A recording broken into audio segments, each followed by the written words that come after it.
Amen.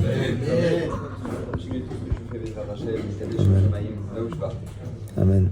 Alors, Bezrat Hashem, j'aimerais partager avec vous aujourd'hui une notion essentielle. Et bien évidemment, avant de commencer, j'aimerais dédier ces paroles de Torah pour la protection de nos Chayalim.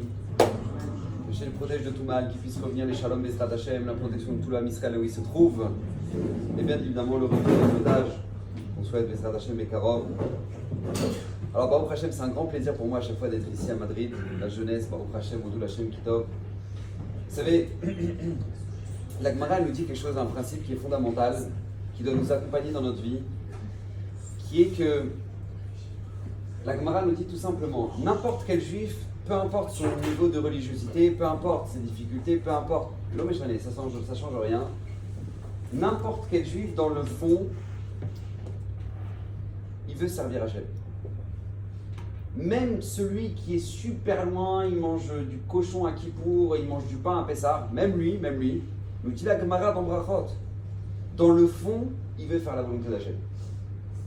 Et dans le fond, même ce juif-là, hyper loin, il sait où est le Hémet, il sait où est la vérité. La preuve, pendant la Shoah, Rav Israël Mirlov, c'est un grand rabbin d'Israël, Rav Lo a raconté qu'ils sont venus dans un village où maintenant il y avait des juifs, il y avait des juifs, dans une ville même, c'était même dans une ville en Allemagne, et il y avait un juif qui travaillait à la mairie. Maintenant ce juif il était maqué avec une goya, bref il avait tous ses enfants des petits goïms, bref, d'accord. Lui il était très loin. Les Allemands ils arrivent, ils rentrent dans la mairie, il l'attrape, il dit toi, t'es juif, Auschwitz. Lui il dit non, pas du tout, non, moi je suis pas, non, moi je suis un bon gars. Il dit non, tu viens avec nous. Il dit non, mais pas du tout, vous êtes plantés, regardez, moi je suis. Et il vient avec nous. Il l'emmène dans la Beta Knesset qui était la plus proche. Ils ouvrent le Echad, ils sortent un Sefer Torah, ils déroulent le Sefer Torah par terre. Il dit maintenant crache dessus et marche dessus. Et là ce juif il a dit ça je le ferai pas. Ça je le ferai pas. Et ce juif il a été tué mais qui nous achète. C'est-à-dire que tu parles d'un juif, que je ne sais même pas ce qu'il sait de son judaïsme. Il est avec une goya, il a tous ses enfants goïm, il est dans l'Allemagne, dans l'assimilation de l'Allemagne, la plus profonde. Même lui, tu l'attrapes, tu lui dis crache dessus. Et ça, vous savez, vous pouvez le faire avec n'importe quel juif. N'importe quel juif qui te dit ouais, Torah, arrête, avec Baratin, avec les trucs, avec le Rav Gobert, et le Shabbat, et la cache-côte, et les trucs. Ça y est, combien? Même lui, tu le rattrapes, tu la ramènes à la Beta Knesset, tu dis regarde, tu fais pas Shabbat, tu t'en fous. Tu manges pas kasher, tu t'en tapes. Tu fais pas la tsniout, tu t'en tapes. Très bien. Bien. Chou. Travail. Crache dessus. Le Shabbat, t'en as rien à faire. La cache-croûte, t'en as rien à faire. Crache. Aucun juif au monde sera capable de cracher. Pourquoi? Parce que dans le fond, on sait où est le mettre. Dans le fond, on sait tous où est le mettre, n'importe quel juif. Et ça, c'est la Gemara dans Brachot qui nous le dit. La Gemara dans Brachot nous dit ça, et nous, on a tous cette émouna-là. Mais il y a deux choses qui nous empêchent d'avancer. Il y a deux choses qui nous empêchent de se rapprocher de Hachem. Il y a deux choses qui nous empêchent de réaliser ce qu'au fond, on veut tous réaliser. C'est quoi? La première, c'est l'Yetzer Hara, le mauvais penchant. Et la deuxième chose, c'est le Shibud Malchuyot. C'est quoi? C'est les nations du monde. Maintenant, pourquoi je vous dis ça et je vous ramène cette Gemara? Parce que quand on analyse un petit peu, on se rend compte qu'en fait, que ce soit l'Yetzer Hara ou que ce soit les nations du monde, peu importe, les deux ont la même technique d'attaque. Et c'est de ça que je voudrais parler ce soir. Il faut comprendre que les goïms à travers l'histoire, et ça a toujours fonctionné comme ça, les goïms à travers l'histoire, pour avoir la main mise sur le Ham Israël, pour avoir la main mise sur les juifs, et bien qu'on le veuille ou non, ils avaient une technique. C'est quoi? C'est le mépris du juif. À partir du moment où tu rabaisses le juif, tu as la main mise sur lui. Vous regardez, ça a commencé avec Paro en Égypte. Paro, là, en Égypte, qu'est-ce qu'il a fait? Il a dit, regarde, moi je veux régler le problème de ces juifs. Là, Bilam, il est arrivé, il a dit, regarde, il faut que tu les rendes esclaves. Paro, en Égypte, qu'est-ce qu'il a fait? Il a fait ressentir aux juifs qui sont moins de la glaise. C'est-à-dire que toi, s'il manque une brique, on va prendre un bébé, on va le mettre à la place de la brique. C'est marqué dans le Midrash, Akadosh Baruch Hu Shama et Tzaakat Ben Israël. Hachem, il a entendu le cri du Ham Israël. Tzaaka au singulier. Normalement, ça aurait dû être marqué Tzaakatam au pluriel. Leur cri. Non, c'est marqué au singulier. Tzaakat Ben Israël. Nous dit le Midrash, pourquoi Hachem il a entendu le cri du Ham Israël au singulier? Parce qu'il y avait une femme qui s'appelait Rachel. Nous dit le Midrash. Cette femme-là, elle travaillait dans la glaise. Elle était enceinte, elle était au 9e mois. Elle travaillait dans la glaise, elle était en train de marcher comme ça pour faire des briques. Et là, elle perd son bébé. Elle perd son bébé dans la glaise. Les Égyptiens devant elle vont prendre le bébé, ils vont en faire une brique, ils vont la mettre dans le mur. Quand elle va voir ça, elle va tellement hurler, elle va tellement appeler Hachem, qu'Hachem va entendre ça, et Akadosh Baruch Hu va entendre la tzaka du Ham Israël. Pourquoi je vous dis ça? Parce que le point commun de toutes les nations à travers l'histoire, ça a toujours été ça. Je peux mépriser le juif, je le méprise. En Espagne, c'était la même chose au moment de l'Inquisition. Au moment où si vous n'avez plus de terre, vous n'avez plus rien, il n'y a plus rien qui vous appartient. C'est maintenant où vous vous convertissez, vous avez plus rien. En France, c'était quoi? C'était la rouelle. Ils avaient comme ça une espèce de roue comme ça cousue sur leur habit. C'est-à-dire que vous n'avez pas les mêmes droits que les goïms. En Allemagne, c'était un chapeau pointu. À Bagdad, c'était une espèce d'âne qui était cousu sur leur habit. Bref, peu importe. À travers l'histoire, ça a toujours été comme ça. Et là, on l'a connu de manière une des fois où on l'a connu la plus violente qu'on ait connu dans l'histoire, c'est Hitler. Il marchait mauvais écran. Hitler, il avait un problème technique, Hitler. Il voulait se débarrasser des juifs. Mais comment il va faire? Comment il va se débarrasser de gens qui étaient d'accord, ils étaient bien placés en Allemagne? C'est pas que les juifs ils faisaient les poubelles, on va se débarrasser des boueurs. C'est-à-dire que c'était des gens qui étaient dans les mairies, qui étaient dans le ministère. Comment on va se débarrasser des juifs? Hitler, il a compris, il a fait quelque chose de très simple, parce qu'il a dit, attends, c'est pas possible, si moi je commence à dire, on va tuer tous les juifs, tout le monde va sortir dans la rue, j'aurai tout le monde contre moi. Il a fait quelque chose de très très simple, mais d'extrêmement intelligent, malheureusement. Il a dit, on va mépriser le juif. Donc au fur et à mesure, au début, c'était le juif, hein, il n'a pas le droit d'être servi en premier, il est servi en dernier dans une boulangerie, il est servi en dernier dans une pharmacie. Après, c'est dans les parcs, c'était marqué interdit aux juifs et aux chiens. Et l'étape d'après, c'était on les faisait voyager dans des wagons à bestiaux. L'étape d'après, c'est qu'on les faisait sortir des wagons, ils devaient enlever leurs habits, ils devaient être rasés. L'étape d'après, ils n'avaient plus de nom, ils n'étaient qu'un numéro. L'étape d'après, c'était descendre. Et donc, vous savez, les juifs à Auschwitz, ceux qui ont été rescapés d'Auschwitz, ils ont dit eux-mêmes, ils ont dit quand nous on était à Auschwitz, les portes elles étaient ouvertes. Les portes étaient ouvertes et on ne pensait même pas sortir. Pourquoi? Parce qu'à notre propre yeux, on ne valait tellement plus rien qu'on ne pensait même pas que la liberté était possible. C'était même pas concevable dans notre tête. Maintenant, tu crois que ça s'est arrêté là? Tu crois que ça s'est pas arrêté là? Il y a des chaises là-bas. Hein. Ah, merci. Tu crois que ça s'est arrêté là? Ça ne s'arrête pas. Maintenant, ça continue encore maintenant. L'ONU, il marche même, Vézicham. Alors écoutez bien. L'ONU, je vous donne les chiffres. En 2022, il y a eu 15 résolutions anti-Israël contre 13 pour le reste du monde. Ok? Maintenant, quand je vous dis le reste du monde, c'est l'Afghanistan, la Syrie, la Corée du Nord, l'Iran, l'Irak, c'est-à-dire tous les pays les plus fous du monde, les plus tarés qui existent sur cette planète, ils ont eu une résolution de l'ONU contre eux, en 2022, contre 15 pour Israël. 15 pour Israël. Maintenant, écoutez bien, depuis 2015, l'ONU, 140 résolutions anti-Israël, depuis 2015 contre eux, d'accord? Contre 68 pour le reste du monde. Je ne sais pas si imaginez un peu le délire. C'est plus que la moitié. C'est incroyable. C'est plus que le double, pardon. C'est plus que le double. Pourquoi? Parce qu'encore une fois, l'antisémitisme, il a toujours été là, il sera toujours là, malheureusement jusqu'à l'arrivée du Mashiach. Que quoi? Qu'on va mépriser le juif. On va faire, ouais, voilà, vous êtes tous cruels. Maintenant, on a vécu une horreur. 1200 morts, une barbarie sur des innocents, sur des bébés qui ont été mis dans des fours. Là, tu te retrouves avec quoi? Avec le monde entier qui est en train de retrouver leur veste, donc dire Hamas, les pauvres, les Arabes, les pauvres Palestiniens, les pauvres Palestiniens. Ça, tu te dis, mais c'est hallucinant, comment c'est possible? Ça, tu parles des pires, tu parles de Daesh. Est-ce qu'au moment où maintenant il y avait Daesh dans le monde, les gens ils ont dit ah les pauvres, les pauvres, les pauvres. Mais pour les Palestiniens, oui. C'est incroyable ce qu'on est en train de vivre. Pourquoi? Parce que ça a toujours été comme ça. Si les nations voulaient avoir la main mise sur nous, c'est à travers le mépris. Et bien sachez que c'est exactement la même technique avec le Satan. Le Satan va utiliser la même technique pour avoir la main mise sur vous. Lorsque maintenant le Satan veut nous attaquer, c'est toujours quand il va te montrer que ce que tu fais, c'est rien, t'inquiète pas. Franchement, je crois que tu manges pas cachère. Ça va, on dirait que t'as tué quelqu'un. Tu fais pas Shabbat. Ça va, on dirait. C'est rien, t'as personne qui est mort. T'as pas fait Shabbat, c'est pas grave. C'est-à-dire qu'écoutez, la force du Satan, c'est rabaisser ce que tu représentes. T'inquiète pas, on dirait que t'as fait du mal.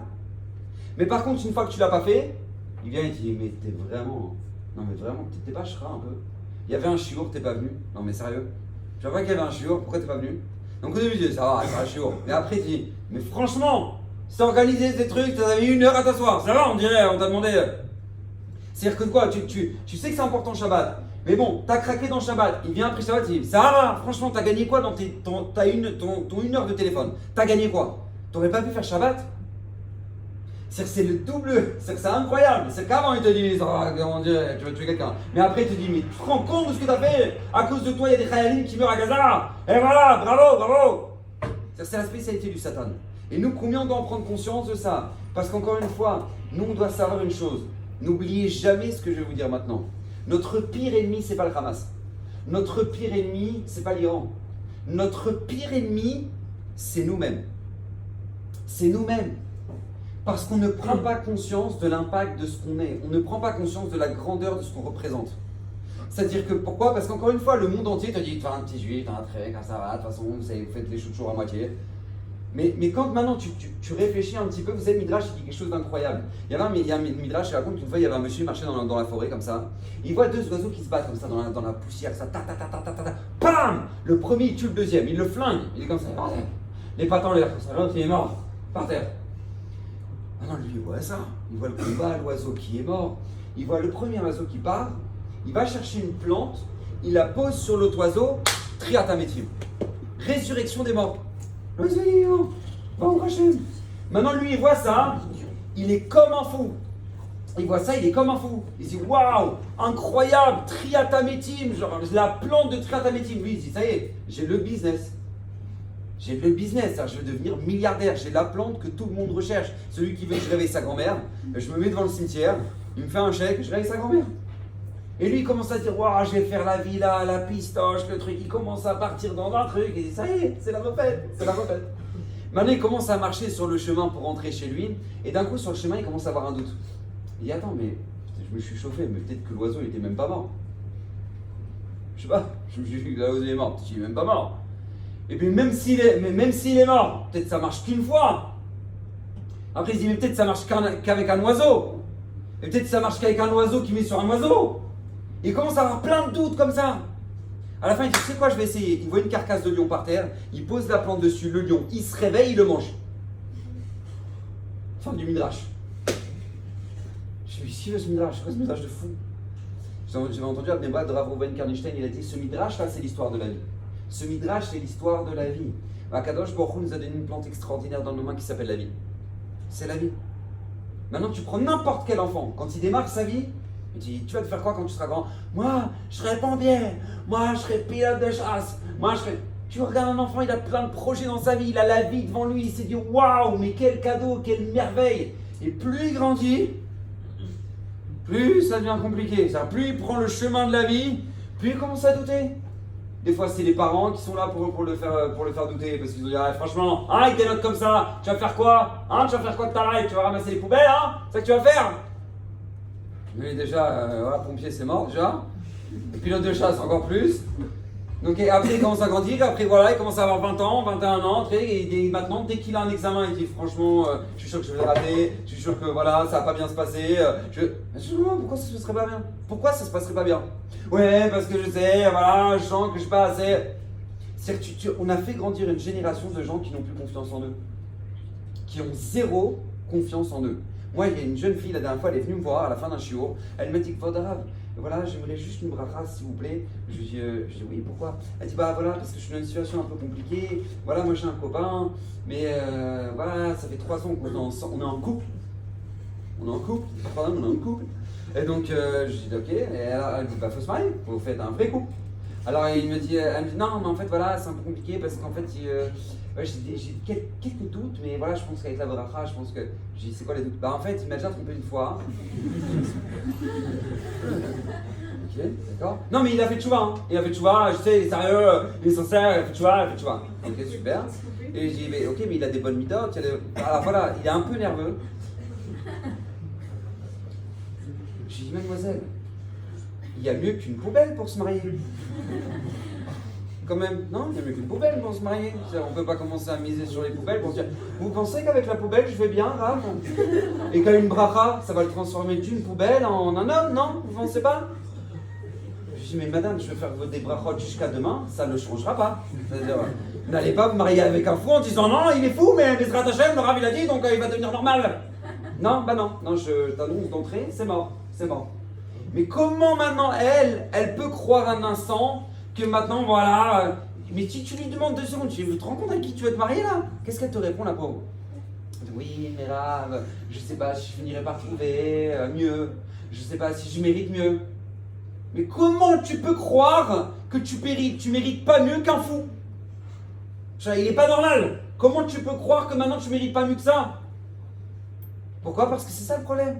C'est qu'on arrive, on a une vie qui est extraordinaire, vous avez 20 ans, vous avez toute la vie devant vous, et tu te retrouves avec des jeunes qui ont 20 ans, et ils sont en train de te dire ouais, je sais pas, je crois que ma vie elle est morte, c'était mon mazal, je suis sûr, c'était mon mazal, je suis sûr, Rav, c'était mon mazal. Mais voilà, maintenant, non mais maintenant il est marié, il a des gosses, c'est bon ça, c'est mort, il est marié, il a des gosses. Lâche l'histoire, lâche. Non, mais non. Vous savez pourquoi? Une des raisons premières, c'est les réseaux sociaux. Sachez une chose, une des raisons premières, c'est les réseaux sociaux. Parce qu'avant, comment ça se passait?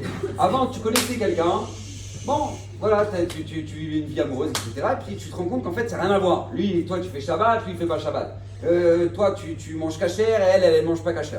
Et donc, tu te rends compte qu'au bout d'un moment, comment tu veux construire une vie comme ça? Les valeurs, elles sont même pas les mêmes. Donc, tu vas pas construire sur je suis tunisien, tunisienne, on vient ensemble. Donc, tu vas pas construire une vie là-dessus. Donc, comme maintenant, au bout d'un moment, tu arrives à comprendre que tu vas pas construire ta vie là-dessus, donc tu comprends que c'est les valeurs essentielles. Et les valeurs, elles sont en aucun rapport, donc tu comprends que, regarde, on se correspond pas, ça, viens, on arrête là. Parce qu'on va pas perdre notre temps, on s'embrouille à chaque fois, et toi tu me dis pourquoi tu réponds pas alors que c'est Shabbat. Ok, donc maintenant voilà, on va arrêter. On va arrêter. Donc tu comprends qu'il faut arrêter, et tu as raison d'arrêter, parce que ça n'a rien à voir. Mais le problème c'est quoi? C'est que tu as Rav TikTok qui va te rappeler que réessaye, on ne sait jamais. On ne sait jamais. Tu devrais réessayer. Ne lâche pas parce que c'est peut-être parce que tu as vu 2 photos de lui avec des copines à toi, donc je peux dire ah non. Non, c'est une traîtresse, je le savais. Non, détends-toi, ça n'a rien à voir, oublie, base. Mais on va te le ramener dans ton fil d'actualité, sans arrêt. Pourquoi? Pour que ne lâche pas. Rav TikTok, il a dit qu'il ne faut pas lâcher. Voilà, là on en est arrivé là. Donc pourquoi? Parce qu'encore une fois, tu as toute la vie devant toi. Et bonheur la mine, tu as toute la vie devant toi pour construire une vie extraordinaire, pour construire un monde extraordinaire. Tu as 20 ans, tu as 25 ans, j'en sais rien combien, mais peu importe, tu as la vie devant toi. Comment tu peux te condamner? La dernière fois, ma femme, elle reçoit un coup de téléphone d'une jeune fille. Je vous dis que la jeune fille, elle parle comme ça. Oui, bonjour. Est-ce que je peux parler je parle avec la rabbinite? Ah, ma femme dit oui. Ah non, voilà, je voudrais parler. Vous vous souvenez de moi? Ah, ma femme dit non, je ne me souviens pas de vous. Elle dit en fait, moi j'ai fait le séminaire. Elle commence à expliquer qu'en fait, elle a fait le séminaire en Israël, etc. Et qu'elle était venue manger chez nous au Shabbat. Et qu'elle avait fait, voilà, bref, elle avait beaucoup aimé, et que maintenant elle est retournée en France pour faire ses études, etc., pour faire sa P1. Et ma femme, au Hachem, elle se remet, elle dit oui, je suis très bien maintenant, je me rappelle très bien de vous. Mais elle dit, il y a un problème, qu'est-ce qu'elle a dans sa voix, elle? Pourquoi elle parle comme ça maintenant? Écoutez bien, elle a raté sa P1 en France, d'accord? Elle a raté sa P1. Comme elle a raté sa P1 et que ses parents sont médecins, donc drame. Ok, c'est le drame, t'as raté ta P1, t'as raté ta life. Ok? Donc elle est pas bien parce qu'elle a raté sa P1. Donc elle maintenant, avec les parents qui n'encouragent pas, elle rentre en dépression. Elle est sous médoc. Mais sous médoc que t'entends à sa voix qu'elle n'est pas normale. Maintenant ma femme elle me dit, mais je me rappelle de cette fille-là, c'était une merveille. Elle avait tout pour elle. Elle est brillante, elle est intelligente, elle a des bonnes midotes, elle est mignonne, elle a tout pour elle. Elle a détruit sa vie à l'âge de 20 ans. Pourquoi? Parce qu'elle a raté sa P1. Mais comment c'est possible? Je vous dis, les pires ennemis que nous on a, malheureusement, le pire ennemi qu'on a, malheureusement, c'est nous. On fait ce qu'on appelle de l'auto-sabotage. Tu n'as même pas idée de ce que tu peux construire et tu te dis, bah non, mais c'est marrant, va être. Et combien j'en entends, moi, des femmes qui me disent, ouais, moi je suis pas une bonne mère, et des parents qui disent, ouais, je suis pas des bons parents, et moi je suis pas un bon juif, et moi je suis pas un truc, et moi t'es quoi alors? Ah, je sais rien, de toute façon, c'est rien, voilà. Mais combien c'est grave, comment? Moi, regardez, je ne suis pas contre la remise en question. On doit se remettre en question tout le temps dans notre vie, que ce soit dans n'importe quel domaine, dans notre religion, dans notre religiosité, dans notre niveau, dans les midot, dans notre trait de caractère, peu importe, on doit toujours se remettre en question. Mais je suis contre l'autodestruction. Ça n'a rien à voir. Vous vous rendez compte qu'on ne prend tellement pas conscience de la grandeur de ce qu'on est qu'on a besoin que les goïms nous rappellent ce qu'on est. On a besoin que les goïms nous rappellent notre grandeur. C'est-à-dire que, imaginez-vous, d'accord, t'es en Allemagne en 1940. T'as les nazis, ils débarquent dans un village. Ils tuent la moitié du village, l'autre moitié, ils le déportent. T'as un petit juif, il est avec ses payeuils, ses titites comme ça. Il commence à prendre la fuite, il court dans la forêt, il court comme un malade. Qu'est-ce qu'ils faisaient les nazis? Ils disaient voilà, c'est bon, ouais, contre-moi pas, hein. Ils faisaient ça? Pas du tout. Ils allaient lui courir derrière pendant toute la nuit avec des bergers allemands. On va pas le lâcher, on va l'attraper.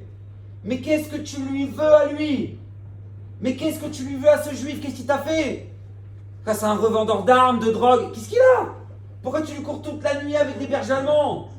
Mais lâche-le, t'inquiète pas, tu veux pas le revoir, tu le reverras pas. Même lui, il veut pas te revoir. C'est comment c'est possible? Réponse. Écoutez bien, c'est triste. Mais les nazis savaient que d'un juif peut recommencer le Ham Israël. Les nazis savaient que d'un petit juif, celui-là, peut redémarrer le Ham Israël. Et ils avaient raison. Ils avaient raison. Ils avaient une blacklist, les Allemands. Dans la liste des rabbinim qu'ils avaient, ils avaient le Rav Kahneman. Ils avaient le Allemand Mitzans-Klosenborn. Ils avaient le Rebbe de Belz. Ils n'ont pas réussi à attraper le Rebbe de Belz. Il est monté en Eretz Israël. Vous regardez la plus grande Beta Knesset du monde, maintenant. À la Yerushalayim, quand vous montez l'autoroute 1, vous arrivez à côté de Yerushalayim, vous voyez une synagogue énorme, comme un Beta Mikdash, comme ça, tout blanc. C'est la Chassidoute de Belz. Il a dit, moi, Hachem, si tu me sauves, je construirai une maison la plus grande du monde pour toi. Et il a tout reconstruit. Rav Kahneman, un homme qui a perdu sa femme, il a perdu 2 de ses enfants. Il est arrivé à Bnei Brak, il a fondé Bnei Brak. Donc oui, ils avaient raison les nazis. Ils savaient que d'un juif peut recommencer le Ham Israël. D'un juif comme toi peut tenir le Ham Israël. Et toi tu dis, waouh, si je suis là ou je suis pas là, je suis pas. Mais mesdemoiselles, de votre ventre peut sortir le Melech HaMashiach. Tu crois que toi tu veux... Le maître c'est vrai. Le maître c'est la émouna qu'on doit avoir. Comment tu peux croire que toi maintenant, ouais bah écoute, franchement... Mais comment tu le crois? Mais tu sais ce que tu représentes aux yeux d'Hachem. Mais on n'a même pas idée. On n'a même pas idée, c'est ça le problème. Vous savez, vous, mesdemoiselles, vous savez que vous n'avez pas besoin de prier les minyan. Vous n'avez pas besoin d'un minyan pour prier. Pourquoi? Parce que vous êtes, Baruch Hashem, tellement proche d'Akadosh Baruch Hu, vous n'avez pas besoin de ramener un minyan et faire Kaddish. Vous priez, Hachem il est avec vous. Donc c'est pour ça que la femme, elle n'a pas besoin de minyan. C'est pour ça que tous les matins, ils font une bracha, chez Asali Kirtsono, Akadosh Baruch Hu, tu m'as fait selon ta volonté. Pourquoi? Parce qu'elle, elle est en connexion directe. Vous, mesdemoiselles, vous êtes en connexion directe. Vous n'avez pas besoin de vous galérer comme nous, avec un minyan, avec un truc. Nous, on se galère. Mais vous, non. Ok? Très bien. Mais même nous, ok, pour avoir un minyan, pour pouvoir faire Kaddish, on peut faire Kaddish s'il y a 9 juifs? Non. Ok. Tu peux faire Barichou et Hashem Evorach s'il y a 9 juifs? Non. On attend le 10e. Ok, on attend le 10e. Tu vas à Madrid, tu ramènes 1000 Espagnols. Tu ramènes, regarde, il nous manque un minyan, on a besoin de grandir le nom d'Hachem. Gadal, Veit Kadash, Shemé Rabba. Amen, Yeh, Shemé Rabba Mevorach. Ok, on a besoin de faire grandir le nom d'Hachem. Est-ce que maintenant. Il y a des chaises là-bas, hein, s'il vous plaît.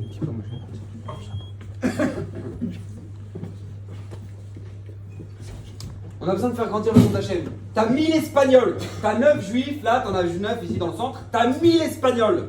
Tu peux faire le Kaddish? Non? Ok. Alors tu ramènes 1 million d'Espagnols. T'envahis Villanueva. T'envahis Villanueva. D'accord, tu ramènes, voilà. Et là, tu mets des haut-parleurs, on va faire Kaddish. T'as 9 juifs et t'as 1 million d'Espagnols. Tu peux faire Kaddish? Non. Alors tu ramènes 1 milliard de Chinois.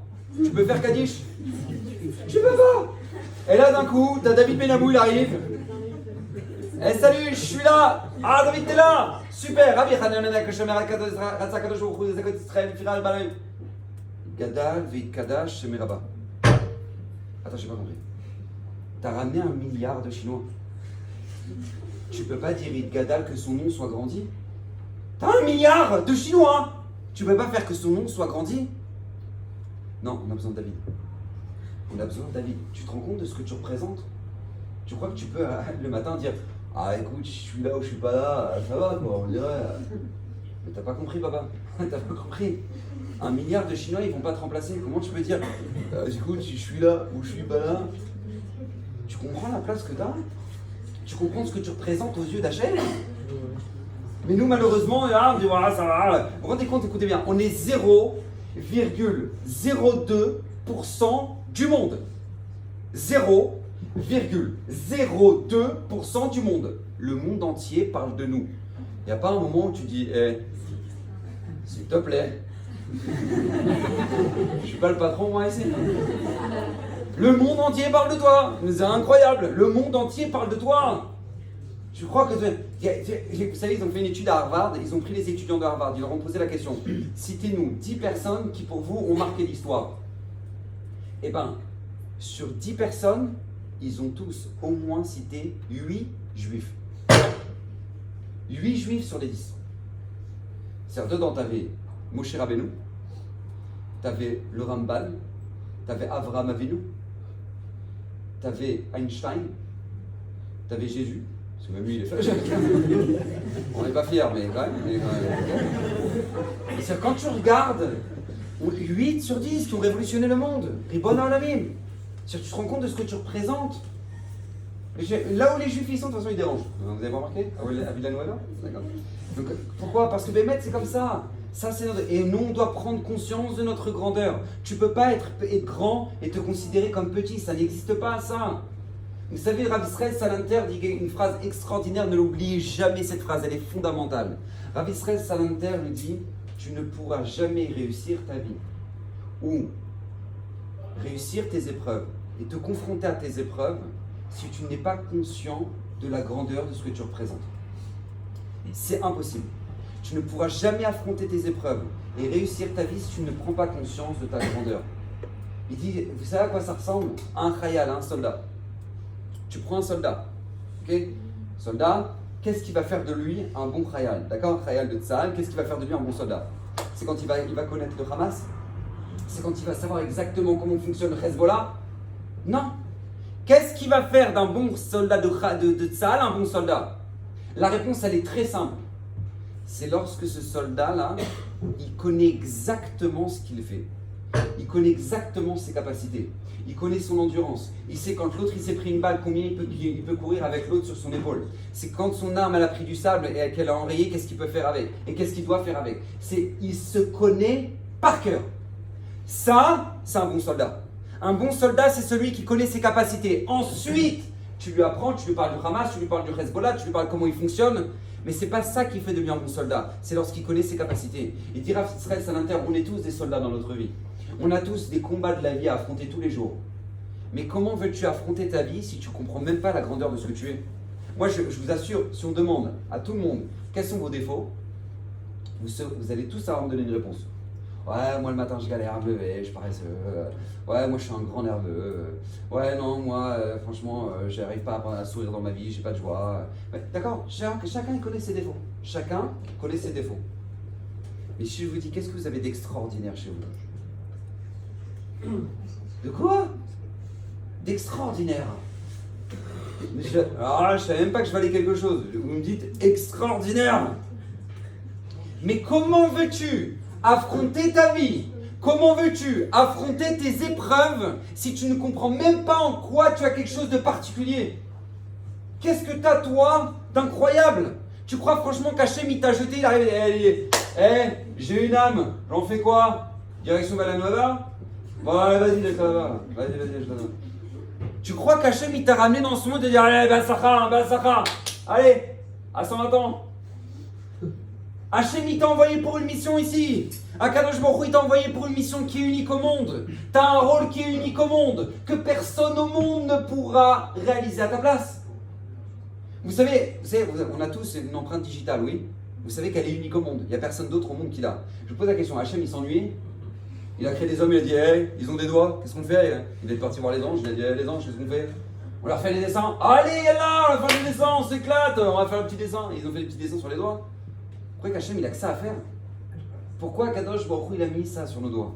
La réponse elle est très simple. C'est quand on se réveille le matin. On dit Modani lefanecha melech haivekayam. Kadosh Baruch Hu, je te suis reconnaissant melech haivekayam. She'echezarta min nishmati bechemla. Kadosh Baruch Hu, tu m'as ramené mon âme avec miséricorde. Rabba emunatecha. Hachem elle est grande ta emuna. Alors moi j'ai un truc je sais pas compris. Je sais pas compris. Moi on m'a toujours appris que c'est moi qui suis censé avoir la emuna. On m'a toujours dit, regarde, tu galères dans ta vie, tu as des épreuves, tu as des difficultés, bah faut que tu aies la Emouna. Ok, renforce-toi dans ta Emouna. Ok. Mais là, je comprends pas. Là, la première phrase que tu dis le matin, on te dit Rabba Emunatecha. Akadosh Baruch Hu, elle est grande, ta Emuna. Donc, c'est Hachem qui a la Emuna maintenant. La réponse, c'est que oui, Hachem, il a la Emuna en toi. Hachem, il a la Emuna en toi. Hachem, il a confiance en toi. Si tu as réveillé ce matin, c'est qu'il sait que tu as une mission à réaliser, que tu vas réaliser ta mission. Et peu importe le temps que ça prendra, mais il sait que tu vas la réaliser. C'est pour ça que la première phrase que tu dis, c'est ça. Et juste après, qu'est-ce que tu vas faire? Tu vas faire Netilat Yadayim. Tu vas faire Netilat Yadayim. Qu'est-ce que tu fais en faisant Netilat Yadayim? Tu enlèves l'impureté que tu as sur tes mains. Pourquoi tu enlèves l'impureté sur ta main? Parce que tu as dormi. Ok, très bien. Mais j'aimerais vous donner une explication un petit peu plus profonde.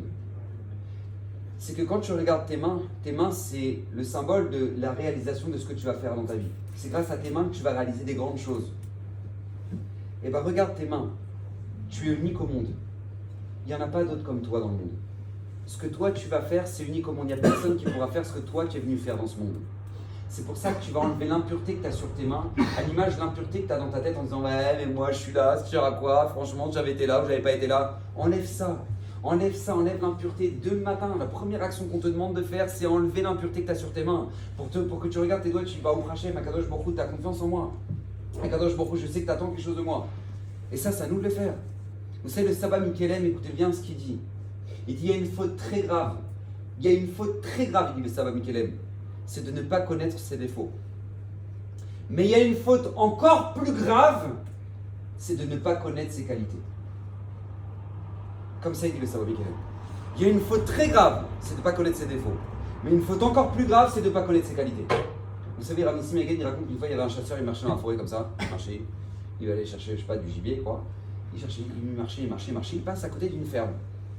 Il voit une ferme, il observe comme ça, il voit un poulailler énorme, plein de poules. Et puis il s'approche, il voit qu'il y a une poule, elle n'est pas comme les autres, elle est bizarre. Et puis en fait, il se rapproche, il voit que c'est un aigle. C'est pas une poule, c'est un aigle. Et l'aigle, il est au milieu des poules. Mais il se comporte comme les poules. Genre il est là en train de picorer. J'ai bizarre cet aigle, qu'est-ce qui lui arrive à lui? Et vraiment, il se comporte comme les poules, il sautille comme ça. Donc lui, il voit ça, il dit, il y a un problème. Il va voir le fermier, il toque à la porte, il dit, bonjour monsieur, excusez-moi, j'ai vu votre poulailler là, vous avez une poule bizarre, hein? Alors elle est pas classique la poule. Alors il dit, oui, bah oui, effectivement, c'est un oisillon que j'ai trouvé dans la forêt, je lui dis, je vais mettre au milieu des poules, ouais, il va s'y faire. À ce moment-là, il dit, je peux vous l'acheter? Pas de problème. Il achète l'aigle, il monte en haut de la montagne, il prend l'aigle sur son bras, il monte en haut de la montagne, il dit à l'aigle dans son oreille, tu n'es pas une poule. T'es un aigle. T'es pas une poule, t'es un aigle. Et là, il lance l'aigle et l'aigle prend son envol. Il dit Rav Nissim Yagen, ça c'est ce qu'Akadosh Baruch Hu nous dit tous les matins, tu n'es pas une poule. T'es un aigle. Arrête de picorer de tous tes problèmes comme 7 milliards de personnes sur cette planète. T'es pas une poule. Ah, comment on va faire avec les outils? Et comment on va faire avec l'inflation? Et comment on va faire avec la fin des temps? Et comment on va... Baba, t'es pas une poule. Laisse ça pour 7 milliards de personnes. Qu'eux, ils ont de quoi s'inquiéter parce qu'on ne sait pas ce qu'ils vont faire de leur vie. Et bête, on sait que eux, toutes les nations, au bout d'un moment, elles se sont arrêtées. Mais nous, on est éternels. On vole au-dessus de tout ça, nous. On vole au-dessus de tout ça. Moi, je le dis à chaque fois, si vous voulez savoir votre niveau de Emouna, regardez. Quand vous regardez les infos, est-ce que vous avez la même réaction que Benoît Delacroix, bon français de Quimper? Si vous avez les mêmes réactions, ça veut dire que vous avez le même niveau de Emouna. Mais comment tu te retrouves dans son poulailler, je t'en supplie? Comment c'est possible? Mais Hachem, il t'aime. Hachem, t'es son enfant chéri. Tu crois franchement que maintenant, il va te laisser... On ne se rend même pas compte de ce qu'on est. On se rend même pas compte. La Gemara dans Sanhedrin a dit, au moment où Hachem il a créé le monde, il a créé des milliers de vaches, des milliers de crocodiles, des milliers de girafes, des milliers d'oiseaux. Il a tout créé en milliers. Par contre, l'homme, je sais pas, problème de fabrication apparemment, il n'y en a eu qu'un. Elle demande à la Gemara pourquoi Hachem il n'a pas fait 1000 hommes. De toute façon, il les a fabriqués. Il a un problème de. Il a fabriqué Adam, il a dit, oh, je crevais, laisse tomber. Galère, laisse tomber. Hachem il a un problème de fabrication. Pourquoi il n'a pas fait 1000 hommes? Pourquoi il n'a fait qu'un seul homme? Vous savez pourquoi, dit la Gemara dans Sanhedrin? Pour que chaque homme sur cette planète ressente Bishvili Nivra Haolam. C'est pour moi que le monde a été créé. Comme ça me dit la Gemara dans Sanhedrin. Le monde, tout ce que tu vois autour de toi, c'est pour toi que ça a été créé. C'est pour toi. C'est pas pour les autres, c'est pour toi. Tu dois ressentir que Hachem, il attend de toi que tu réalises ce que tu dois réaliser. Tu n'as même pas idée du rôle que tu as. Rav Yaakov Galinsky, quand il était dans les camps en Sibérie, il s'est retrouvé en prison avec un chef de l'armée, un général de l'armée lituanienne, prisonnier de guerre des Russes. Ok? Il s'est retrouvé en prison avec lui. Maintenant, il s'est rendu compte que toutes les nuits, à 2h du matin, le mec il se lève, il commence à tirer le tiroir en dessous du lit, il commence à mettre son habit, son habit de général, et il commence à faire tous les signes de l'armée et tout, tac, tac. Il fait un défilé à 2h du mat dans la cellule. Après, il enlève ses habits, hop, il les plie, les trucs. Il y a un problème, lui. Le lendemain matin, il le regarde et dis-moi, tu sais que, enfin, moi, je sais qu'il y a des gens qui sont somnambules, mais toi, t'es spécial, hein? T'es au courant? Il dit, pourquoi tu me dis ça? Il dit, mais non, je t'ai vu à 2h du matin, tu sors, tu t'habilles, tu mets les habits de généraux et tout. Elle dit, ah, tu m'as vu? Je dis, ouais, je t'ai vu. Bah oui, je t'ai vu. Et il a dit, bah tu sais pourquoi je fais ça? C'est très simple. Parce que tous les jours, les Russes, ils me torturent. Tous les jours, les Russes, ils me rabaissent, ils veulent des informations, ils veulent me faire oublier ce que je représente à l'armée. Je ne les laisserai pas. Mais comment je recharge mes batteries? Eh bien, toutes les nuits, je me remets dans mon costume et je me rappelle qui je suis vraiment. Qui je suis vraiment. Donc, je revis qui je suis. Rav Yaakov Galinsky, il a dit, je te remercie. Tu viens de m'apprendre la plus belle leçon de ma vie. Rav Yaakov Galinsky, il a dit, c'est pour ça que tous les matins, Kadosh Baruch Hu te demande, mets tes tefillin, mets ton talit. Rappelle-toi qui tu es. T'es pas un goy perdu au milieu de l'espace. Rappelle-toi qui tu es. Tu es le fils, tu es la fille d'Akadosh Baruch Hu, Ishtabar Shemou Lahad. Tu peux croire que tu es perdu, ouais, ben, qu'est-ce qu'on va faire, où est-ce qu'on va aller? T'inquiète, Hachem il gère. Je vous donne largement encore 2000 ans d'histoire, sans aucun problème. T'en as déjà fait 3000, t'inquiète, à l'aide, tu continueras. Mais comment? Parce que tout simplement, on doit prendre conscience de ce qu'on représente. Vous savez combien ça doit nous protéger dans notre vie, nous, ça? Vous savez, Yosef Hatzadik, il a vécu la galoute. Yosef Hatzadik, il a été condamné par ses frères. Il a été vendu par ses frères. Il s'est retrouvé là-bas, en prison, là-bas en Égypte, avec une folle furieuse qui lui court derrière. Yosef! Ouh! Ce soir, tu m'oublies pas? D'accord? Comment Yosef, il n'est pas tombé? Avec une femme des folles furieuses qui lui court derrière. Comment Yosef, il n'est pas allé avec la Goya? Toutes les femmes, elles étaient folles de lui. C'était le beau gosse. C'était un... D'accord? Brad Pitt à côté, c'est un pou. Yosef! Maintenant, Yosef, lui, comment il n'est pas tombé? Il dit Raphaël Shulevitch. Il n'est pas tombé parce que c'est marqué dans le Shulchan Aruch. C'est assourd d'aller avec une Goya. C'est pour ça. Yosef, il n'est pas tombé à cause de ça. Yosef, il n'est pas tombé parce qu'il s'est dit, mais moi, mon arrière-grand-père Avraham Avinu, il parle avec Hachem. Moi, mon grand-père Yitzhak, il parle avec Hachem. Moi, mon père Yaakov, il parle avec Hachem. C'est qui le prochain sur la liste? C'est moi. Je vais perdre ça pour 5 minutes de kiff avec une Goya? Mais dégage! Dégage! Toi et moi, on n'a rien à voir. Ce qui a protégé Yosef, c'est pas parce que c'est marqué dans le Shulchan Aruch. Ce qui a protégé Yosef, c'est qu'il s'est rappelé de ce qu'il représente. T'es pas rien. Hachem, il compte sur toi, t'es pas rien. Ce qui a fait tenir Mordechai, demande le Saba Mikelem, il dit, mais comment Mordechai il a tenu? Comment Mordechai? T'imagines, t'es face à Haman. Haman, lui, maintenant, t'as le monde entier qui se prosterne devant lui, t'as tout le monde qui est carpette devant lui. Comment Mordechai, il se prosterne pas?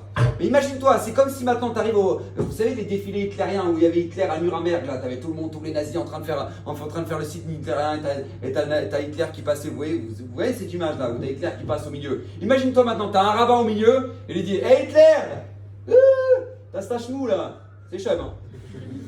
T'imagines un peu? T'imagines qui aurait la force de faire un truc pareil? Qui aurait pu faire un truc pareil? Mais Hitler à côté d'Haman, c'est un joueur de billes. Haman, il voulait exterminer tout le homme Israël, la solution finale en une journée sur tous les juifs du monde. Et tout le monde était carpette devant lui. Comment Mordechai il a tenu? Comment Mordechai il a tenu? Il dit les Saba Mikelem parce que pour lui, Haman, ça représentait rien. Ah bah Mordechai, il savait ce qu'il représentait lui. Il dit, mais lui, mais c'est rien du tout lui. C'est ça qui l'a sauvé, nous dit les Saba Mikelem. C'est ça qui a fait toute la grandeur de Mordechai. Et combien de monde doit en prendre conscience de ça? N'oubliez jamais. Vous savez, il y a une étude très intéressante qui a été faite lors d'un accident. Lors d'un accident chez l'Oneda, est-ce qu'il est préférable qu'il y ait beaucoup de gens qui soient spectateurs de la scène ou qu'il n'y ait pas beaucoup de monde? Ils se sont rendus compte que c'est préférable qu'il n'y ait pas beaucoup de monde. Pourquoi? Parce que s'il y a beaucoup de monde, tout le monde compte sur les autres. On dit, ah, c'est bon, y a-t-il un médecin dans l'avion? Et lui, il dit, bah ça va, il y en a 10. Un avion de feuille, forcément, t'en as 10. Mais à la fin, personne ne se lève. D'accord? Non, lève-toi. Parce que pourquoi? Parce que quand tu as du monde, tout le monde compte sur les autres. Mais quand tu as personne, tu ne peux pas compter sur les autres. Donc tu y vas. Et bien sachez une chose, cette étude elle est extraordinaire parce que sachez une chose, c'est que si nous on veut sauver notre vie, si nous on veut réussir notre vie, on se doit d'arrêter de compter sur les autres. C'est à nous de nous prendre en main. C'est à nous de se dire, il n'y a que moi qui pourra réussir ma vie. Il n'y a personne d'autre au monde qui me fera réussir ma vie. C'est pas parce qu'il y a une ambiance, il commence à faire Shabbat, moi je vais faire Shabbat. Moi il faut que je mange, moi je vais manger cachère. Non, c'est parce que toi, tu auras des enfants. Et si tu n'as pas envie que tes enfants finissent avec des petits goyons ou des petits goyotes, commence maintenant à ton âge. Commence maintenant à ton âge. Sauve-toi l'avenir du Ham Israël. Parce que vous êtes l'avenir du Ham Israël. Vous êtes l'avenir du Ham Israël. S'il n'y a pas vous, il n'y a rien après. S'il n'y a pas vous, il y a 3000 ans d'histoire qui s'arrêtent. Vous avez 3000 ans d'histoire sur les épaules. Ishtabar chez Moulad. Vous pouvez être fiers de vous.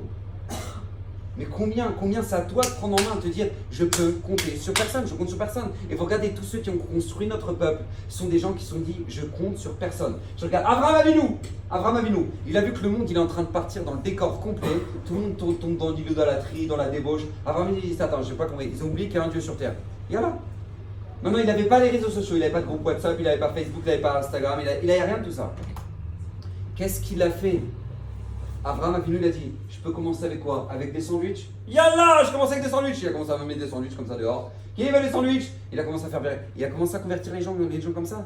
Mais il a commencé à se dire, et toi, pourquoi tu fais rien? Et toi? Il n'a pas commencé à regarder les autres. Il a dit, pourquoi moi je dois le faire, alors je le fais.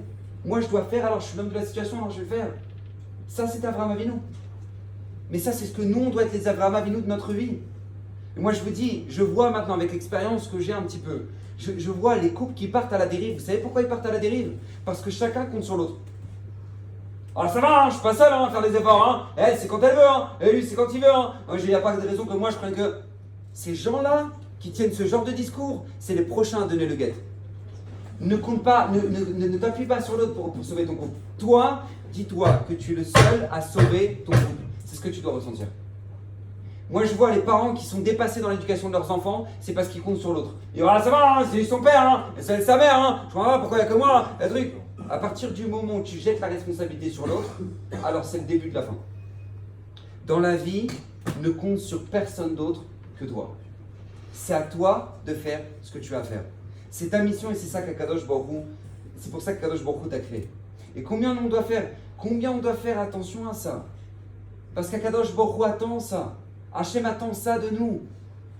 Vous savez, une fois j'ai lu un article incroyable sur un soldat aux États-Unis qui s'appelle le soldat Jim. Ce soldat, c'est un soldat qui en fait était dans les unités d'élite de la Navy, d'accord, l'US Navy. Il était commando. En fait, il a été blessé au combat et donc du coup, il est devenu formateur pour les soldats. Maintenant, il a raconté, écoutez bien, il a dit, en général, il y a 3 sortes de soldats. À l'armée, il y a toujours 3 sortes de soldats. Il y a ce qu'on appelle les bons soldats. Les bons soldats, c'est ceux qui font leur mission. On leur demande de faire ce qu'ils font, ils font. Et très bien, au prochain, c'est des bons soldats. Mais après, tu as ce qu'on appelle les meilleurs soldats. Les meilleurs, c'est quand l'autre il s'est pris une balle, donc il va prendre le rôle de l'autre. C'est quand maintenant on leur dit essayez encore 3 km, lui il va faire 5 km. D'accord? Ça, ce sont les meilleurs soldats. Mais après, tu as ce qu'on appelle les héros. Les héros, c'est quoi? Ce sont ceux qui, lorsque maintenant plus personne n'y croit, tout le monde baisse les bras et tout le monde dit c'est tout, on a perdu. Là, tu en as un qui se lève et qui dit on n'a rien perdu du tout. On y va et on va se battre. Et lui, il va y aller et il va se battre. Ça, c'est ce qu'on appelle un héros. Et bien, sachez une chose, notre peuple est un peuple de héros. N'oubliez jamais ça.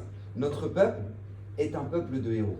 Vous regardez, notre peuple, il a été créé que sur des gens comme ça, qui se sont levés, dit quoi, il n'y a personne pour là? J'y vais moi. Vous regardez, on est sorti de la mer, on n'est pas encore rentré, on est sorti d'Égypte, on était devant la mer, on ne savait pas quoi faire. D'un coup, Moshe dit, il faut avancer. T'as un homme qui se lève, personne ne dit, mais quoi? On va sombrer sur le bord de la plage, mais non, on va pas mourir. Et là, t'en as un qui s'appelle Narshon ben Aminadav, il dit, quoi, faut avancer? Il n'y a pas de problème. Il se lève et il y va. Au monde, plus personne n'y croit, lui, il se lève et il y va. Il rentre dans la mer, il a de l'eau jusqu'à la gorge, et là, la mer, elle s'ouvre. Narshon ben Aminadav. Au moment où maintenant, tu avais un homme, un Racha Mirusha qui s'appelait Goliath, qui faisait une taille, je sais pas, il faisait 5 mètres de haut, comme ça nous dit le Midrash. 5 mètres de haut de Goliath. Un homme, mais une masse de muscles. Tout le monde avait peur de lui. Personne n'osait l'affronter. Même Shaoul, le roi Shaoul qui faisait une tête de plus que tout le Ham Israël, il avait peur. D'un coup, tu as un petit garçon comme ça, un adolescent comme ça, il arrive pour amener ses sandwichs pour ses frères qui sont au combat. Il s'appelle David. Il ramène les doggy bags pour ses frères. Et là maintenant, il entend Goliath qui commence à blasphémer Hachem et le Ham Israël. Et là David il dit, attends, je pas compris. Il parle de qui lui? Il parle de nous? Non mais il est sérieux là? Non mais moi je vais lui mettre le tarif à lui. Qu'est-ce qu'il arrive à lui? Là tout le monde dit, dis-moi, détends-toi David, détends-toi, quand même c'est Goliath, détends-toi.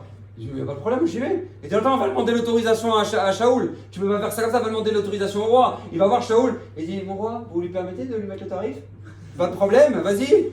David Amelech, il arrive, sans rien, avec sa fronde, il arrive, il dit, mais toi, mais je vais te régler ton compte. Il arrive, bam, il lui met une pierre dans la tête, il éclate en deux. Maintenant lui, Goliath, il tombe. David Amelech, au moment où tout le monde avait peur, au moment où tout le monde baissait les bras, lui il va se lever et lui il va se battre. Ça c'est notre peuple, ça c'est de là où on vient. Tu crois que t'es rien, tu serais là, oh le Hezbollah, oh le truc. C'est notre peuple ça nous. On a fait grandir un peuple de gens qui ont peur. Mais on n'a même pas idée ce qu'on est nous. Tu crois que tu peux avoir peur? Mais t'es Am Israël, on est éternel. On est éternel. Mais on doit le comprendre ça. On doit le vivre.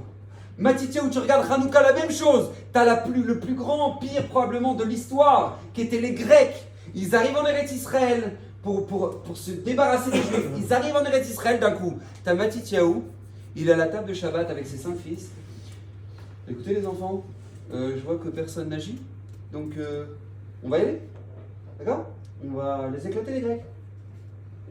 T'as pas un enfant qui dit papa, quand même tu t'es chauffé là, non? Tu te chauffes, mais bon, tu te chauffes un peu trop là, non papa? Non, t'as tous les gosses qui sont là. Yallah papa, on y va, on se chauffe! Matityahu, ses 5 enfants, ils y vont, ils rentrent dans les Grecs. Et ils gagnent la guerre. Et Hanouka. Mais on ne doit pas oublier de qui on vient. On ne doit jamais oublier de qui on vient. Et bien, je viens de vous annoncer ce soir, je suis venu jusqu'à Villanueva pour ça, pour vous annoncer que c'est vous les héros de votre vie. Parce que je peux vous assurer, de toute manière, vous êtes des héros. Parce que pour être venu dans une génération comme on a maintenant, une génération où il y a tellement d'épreuves, que ce soit dans les téléphones, à travers les réseaux sociaux, que ce soit avec ce qui se passe, ce qu'on voit à la télé, ce qu'on voit sur les pubs, dans les panneaux publicitaires. C'est-à-dire tout est une épreuve maintenant. Tout est une épreuve. Avoir des valeurs, c'est devenir une épreuve. Maintenant, tu regardes les présentateurs télé, plus ils sont lourds, plus ils sont vulgaires, plus ils sont payés. C'est-à-dire maintenant, il n'y a plus de valeur dans rien. Vous êtes arrivé dans une génération où il n'y a plus de valeur nulle part, ni sur les réseaux, ni à la télé, nulle part. Il y a les divorces à l'appel, les enfants qui détestent leurs parents à l'appel. Et vous, Hachem, il vous a ramené maintenant. Donc si Hachem vous a ramené avec un tel combat à faire, c'est une suite logique, ça veut dire que vous êtes des héros. Parce qu'Hachem sait que vous avez la force de pouvoir combattre ça. Vous avez la force de construire votre maison, Bait Neeman, Bigdusha, Uftara, en Israël, dans notre génération. Parce que sinon Hachem ne vous aurait pas envoyé. Donc si vous êtes là maintenant, de toute façon vous êtes des héros. N'oubliez pas ça. Vous savez, il y a une règle sur le ring. Quand maintenant tu fais un combat, tu ne ramènes pas un poids plume face à un poids lourd. Non. D'accord? Et toi, tu ne peux pas te retrouver sur le ring comme ça, tu es là, bon allez, c'est ta vie, je vais te rattacher, je vais me battre pour ma vie, je vais me battre pour ma vie. Et là, on te ramène un colosse qui fait 5 mètres, 300 kilos de muscles. Et toi, tu dis, non mais là, c'est pas pour moi ça. C'est pas, je ne veux pas me battre que. Et là, tout le monde dit, vas-y. Et non, mais vas-y, t'as vu un peu le monstre? Et là, tu as Hachem qui est derrière toi et qui te dit, vas-y. Si tu as le bon Dieu qui est derrière toi et qui te dit, vas-y. Donc ça veut dire que tu peux. Ça veut dire que tu peux. Si Hachem nous a ramenés dans cette génération et qu'Hachem, avec toutes les épreuves et toutes les difficultés et toutes les tentations qu'il y a, malgré tout Hachem te souffle dans l'oreille. Vas-y. Ça veut dire que tu peux. Et je suis juste là pour vous dire, allez-y. Allez-y. Parce que vous avez la force. Et même si le Satan, encore une fois, il vient et dit, mais arrête, on dirait, te chauffe pas, détends-toi, te prends pas pour Papa Salé. Jetez-le. Parce qu'il sera toujours là pour ça. Comme à l'image des nations, ils seront là pour nous rabaisser, le Satan sera toujours là pour vous rabaisser. Pour vous faire croire que vous n'y arriverez jamais. Pour vous faire croire que de toute façon c'est peine perdue. N'essaye même pas, laisse tomber, c'est mort. Ça, c'est la spécialité du Satan. Mais ça, c'est pas notre rôle. Ça, on rentre pas là-dedans. On ne doit jamais rentrer là-dedans. Et combien on doit faire attention? Je sais pas si vous avez vu cette vidéo de ce Khayal là en Israël. Cette vidéo-là, si je pouvais rencontrer ce Khayal, je le serrerais dans mes bras, je l'embrasserais tellement il m'a transformé ma vie, ce Khayal. C'était au début de la guerre, c'était pas après le 7 octobre, quand ils ont commencé à rentrer à Gaza. Il y a un Khayal de Givati qui est rentré dans un appartement comme ça, il était dans un couloir, il est rentré dans un appartement, il a abattu un terroriste. Et ensuite, il recule dans le couloir et il se prend une grenade. Vous avez vu c'est filmé avec la GoPro. D'accord? Donc lui, il se prend une grenade et maintenant il est soufflé en arrière comme ça. Il se prend une grenade. Il est soufflé en arrière. Et là, il se relève. Et tu vois qu'il a du mal à marcher. Il se relève. Il rentre dans l'appartement et il va abattre l'autre terroriste. Quand j'ai vu ça, j'ai dit, mais lui, il s'est pris une grenade. Il se relève et il continue à se battre. Alors combien dans notre vie, nous, on doit être capable de faire ça? Parce que je vous annonce, dans votre vie, vous allez vous prendre des grenades. On s'en prend tous dans la tête. C'est comme ça. On s'en prend tous dans la tête. C'est pas dans le Shalom Bayit, c'est dans l'éducation des enfants, ou sinon c'est avec les beaux-parents, ou sinon c'est avec... Que tu le veuilles ou non, tu t'en prends des grenades dans la vie. Mais la question c'est qu'est-ce que tu vas faire au moment où tu te prends une grenade? Est-ce que tu vas dire, ah ouais, c'est comme ça la vie, tu sais quoi, c'est mort, je me casse? Non, dans la vie, tu te lèves et tu te bats. Tu te lèves et tu te bats. Comme ce Khayal, il s'est levé, il s'est battu. Tu te lèves et tu te bats. Shlomo Amelech nous dit dans Mishlei, Sheva Yipol Tzadik Vakam. 7 fois le Tzadik il tombe et il se relève. De là, Shlomo Amelech nous apprend une grande règle. Un Tzadik, c'est pas celui qui tombe pas. Tout le monde tombe. Un Tzadik, c'est celui qui sait se relever. Moi, je connais personne qui marche sur le trottoir comme ça, et tac, il se prend le trottoir et il tombe par terre comme ça. Bam! Et il reste par terre. C'est quoi, je tombais, laisse tomber, je reste par terre. Et là, quelqu'un il dit, tu veux de l'aide? Peut-être tu te relèves? Non, laisse tomber, je suis par terre. Je suis tombé, je n'y arriverai pas à marcher, de toute façon, je suis tombé, laisse tomber. Mais il y a un problème, celui qui fait ça, oui, d'accord, c'est un problème psychiatrique de faire un truc pareil. Lève-toi, Baba, tu marches. Non, c'est pas grave, c'est un trottoir, t'es tombé.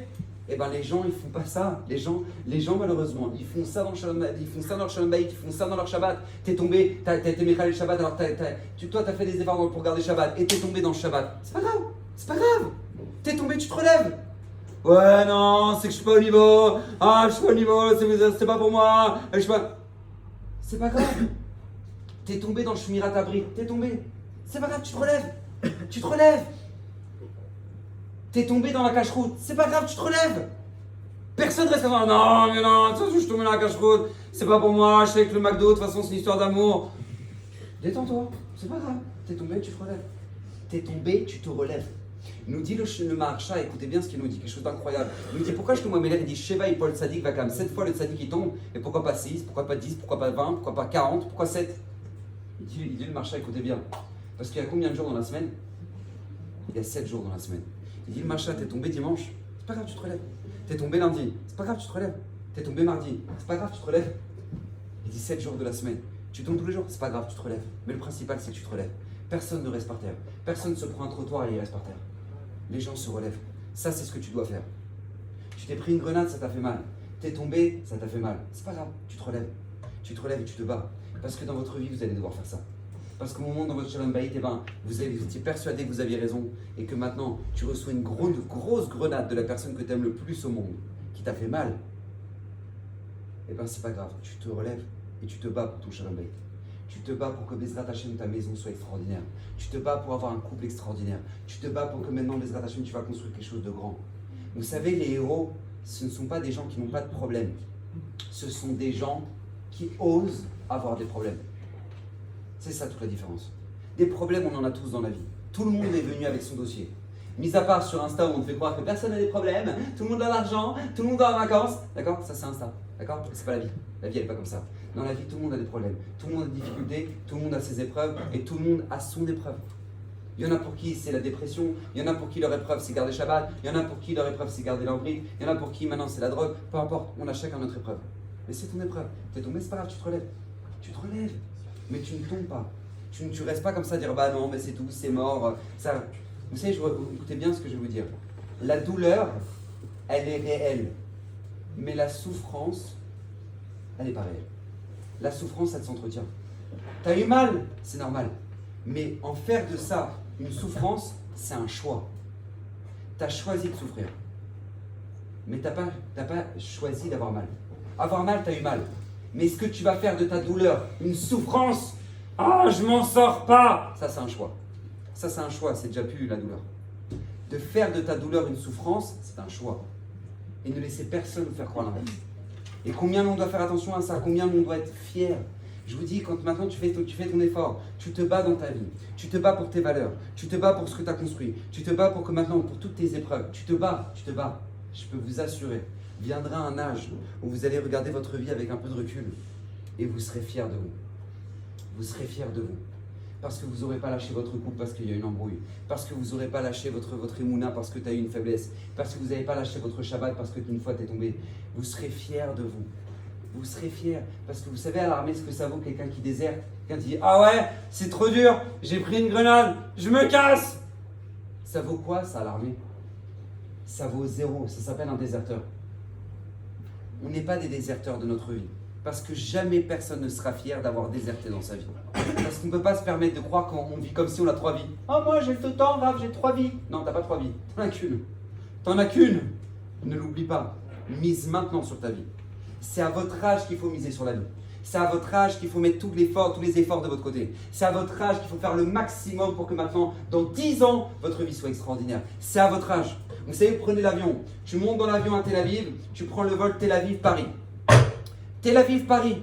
Maintenant, l'avion, il est en direction de Paris, il décale d'1 degré à droite. 1 degré à droite, pas 2, pas 3, 1 degré. Il n'arrive pas à Paris. Il arrive à Londres. Il n'arrive pas à Paris, il arrive à Londres. Sachez que quand vous décidez à votre âge maintenant, ce soir, vous décidez cette semaine, vous décidez ce mois-ci, de décaler votre vie d'1 degré, de faire un effort d'1 degré dans votre Torah, 1 degré dans votre Tzniut, 1 degré dans votre Emouna, 1 degré dans votre Shabbat, 1 degré dans votre Kashrut, peu importe. Chacun se connaît et chacun, et je ne suis pas là pour donner la morale et donner à qui doit faire quoi. Vous savez tous sur quoi vous avez des efforts à travailler et sur quoi vous aimeriez avancer. On sait tous, si on a un minimum d'honnêteté, on sait tous sur quoi on veut avancer. Vous n'avancez pas de 180 degrés. Ah, Rav Gobert, il est venu, on a fait 180 degrés. Non, tu fais 1 degré. 1 degré. Mais ce degré-là, dans 10 ans, il va t'emmener dans un autre monde. Dans 10 ans, ton Shalom Bayit peut être incroyable grâce à ce degré que tu as fait. Tu dois travailler ta colère, ta nervosité, tu décides chaque jour de travailler un peu. Chaque jour, travailler un peu. Tu verras dans 10 ans, tu seras quelqu'un d'extraordinaire. Tu seras un calme, tu auras de la répartie, tu seras fier de toi. Parce qu'Hachem, il veut qu'on soit fier de nous. Il veut que lorsque maintenant tu vas regarder ta femme et tes enfants, tu vas regarder ton mari et tes enfants, tu vas regarder Baruch Hashem, ta famille, tu puisses dire Baruch Hashem. Baruch Hashem. J'ai fait mon effort, je me suis battu dans mon couple, j'ai pris des grenades, mais Baruch Hashem, ça en valait la peine. Je me suis battu pour mes enfants, Baruch Hashem, ça en valait la peine. Je me suis battu, et vous savez, c'est tout ce que vous êtes en train de faire. Ce que je suis en train de dire, ce que vous êtes déjà en train de faire, vous le faites déjà pour votre parnassa. Parce que si vous êtes là, c'est parce que vous avez envie dans 10 ans d'avoir une bonne parnassa, n'est-ce pas? Si vous travaillez maintenant à l'université, si vous travaillez pour avoir vos examens, c'est parce que vous avez cette maturité d'esprit que vous comprenez que dans 10 ans, vous voulez être tranquille au niveau de la parnassa. Alors si vous l'avez compris, cette logique-là, pour votre parnassa, alors faites-le pour votre vie. Parce que la parnassa, c'est pas la vie. La parnassa, c'est pas la vie. C'est pas parce que maintenant tu auras 10K dans ton compte en banque chaque mois que ça ferait quelqu'un de toi heureux, quelqu'un d'heureux. C'est pas vrai. Écoutez bien ce que je vais vous dire. Écoutez bien. C'est très simple, mais retenez bien cette phrase. Ne pensez pas que ce qui fera la réussite, ce qui fera le bonheur de votre vie, c'est lorsque maintenant je vais réussir ma vie. Quand je réussirai ma vie, alors j'aurai le bonheur dans ma vie. C'est faux. C'est quand on a le bonheur dans la vie qu'on a réussi notre vie. C'est aussi simple que ça. C'est pas la réussite qui fera le bonheur dans la vie, mais c'est le bonheur qui fera la réussite. C'est pas l'argent qui fera le bonheur. C'est lorsque tu auras du bonheur que tu sauras apprécier ton argent. C'est comme ça. Ne vous trompez pas. Mais c'est maintenant que vous vous battez pour ça. C'est maintenant que vous vous battez pour construire votre vie. Et vous pourrez dire, vous arriverez à un âge où vous pourrez dire, toutes les statistiques là, les 2 tiers des couples, les divorces, et toutes les statistiques qui disent un Français sur 2 sous antidépresseurs, et ben tu pourras regarder ta vie, tu pourras dire toutes ces statistiques, elles sont pas pour moi. Et je suis fier qu'elles soient pas pour moi, parce que je me suis battu pour ne pas en faire partie de toutes ces statistiques. Et nous, l'homme Israël, on a cette force. Nous, l'homme Israël, on est anti-statistique. Parce que si on devait rentrer dans les chiffres, ça ferait longtemps qu'on serait plus là. Ça ferait très longtemps qu'on serait plus là. Mais on est encore là, et à chaque fois que je viens ici, il y a encore plus de monde. Donc, Ishtabar chez Molahad, ça veut dire qu'on grandit. Ça veut dire que Baruch Hashem, on prend encore plus conscience. Ça veut dire que Baruch Hashem, on se bat encore plus. Et combien on peut être fier de nous? Combien on doit être fier de nous? Combien vous devez être fier de nous? N'oubliez jamais ça, parce que votre vie sont dans vos mains. C'est à vous de jouer. Kadosh Baruch Hu vous bénisse, vous fasse réussir Bezrat Hashem, faites les bons choix dans votre vie et vivez heureux Bezrat Hashem.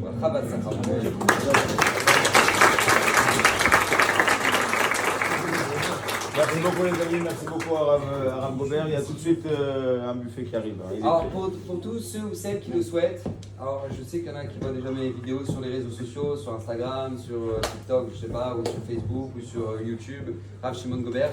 Si vous voulez, j'ai un groupe de diffusion WhatsApp, sur lequel j'envoie des petites vidéos courtes comme ça, avec les annonces de mes shiurim.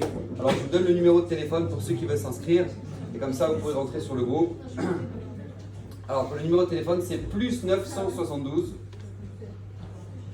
58 68 08 789. Je répète, plus 972 58 68 08 789. À ce numéro-là, vous l'enregistrez, vous envoyez s'inscrire sur WhatsApp à ce numéro-là. Et Bezrat Hashem, vous recevrez un lien, vous rentrerez dans le groupe. Bracha Vatsacha, qu'Hashem vous bénisse de toutes les brachot.